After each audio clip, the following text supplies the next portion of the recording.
Have you ever wondered how our vast legal system decides which court hears which case? It is like a complex puzzle, with different courts having specific roles and responsibilities. Understanding how cases are assigned to the correct judicial venue is fundamental to grasping the structure of American law. State and federal courts exercise jurisdiction by operating within distinct, yet sometimes overlapping, spheres of authority.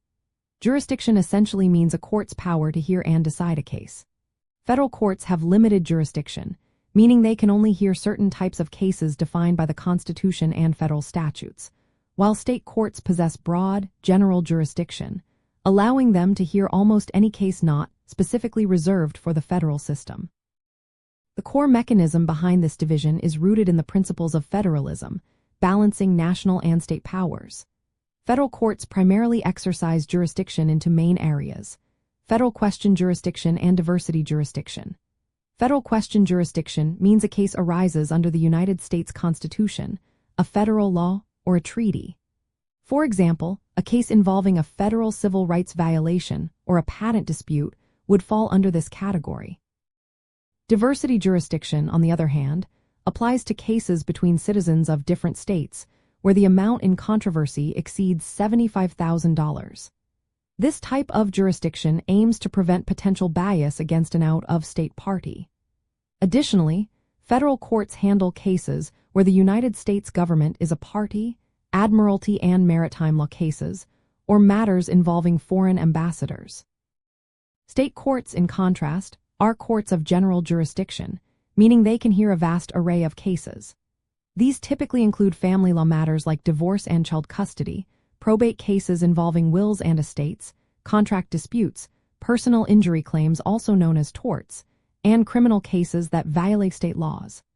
Many cases you hear about in daily news, from local traffic violations to serious felonies, are decided in state courts.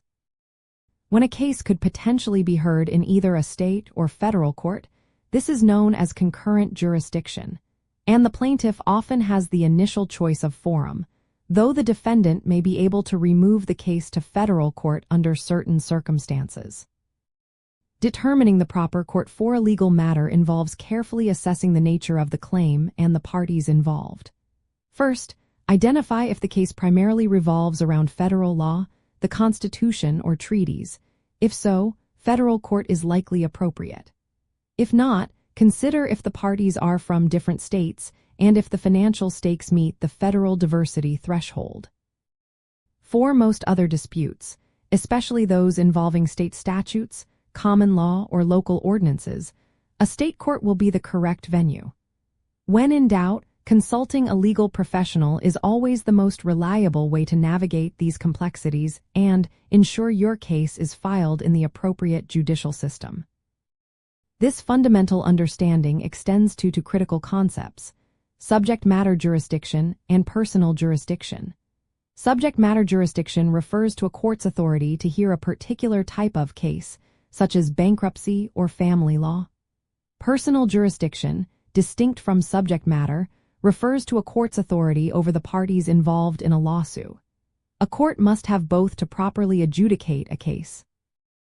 Grasping these nuances ensures legal actions are not dismissed on procedural grounds, saving considerable time and resources. The clear division and occasional overlap of jurisdiction between state and federal courts are not arbitrary. They are essential for the orderly and fair administration of justice in our federal system. By understanding when a case belongs in a federal court versus a state court, you gain insight into the foundational principles that uphold legal processes and ensure that every dispute finds its rightful judicial home, contributing to a more effective and just legal landscape for everyone.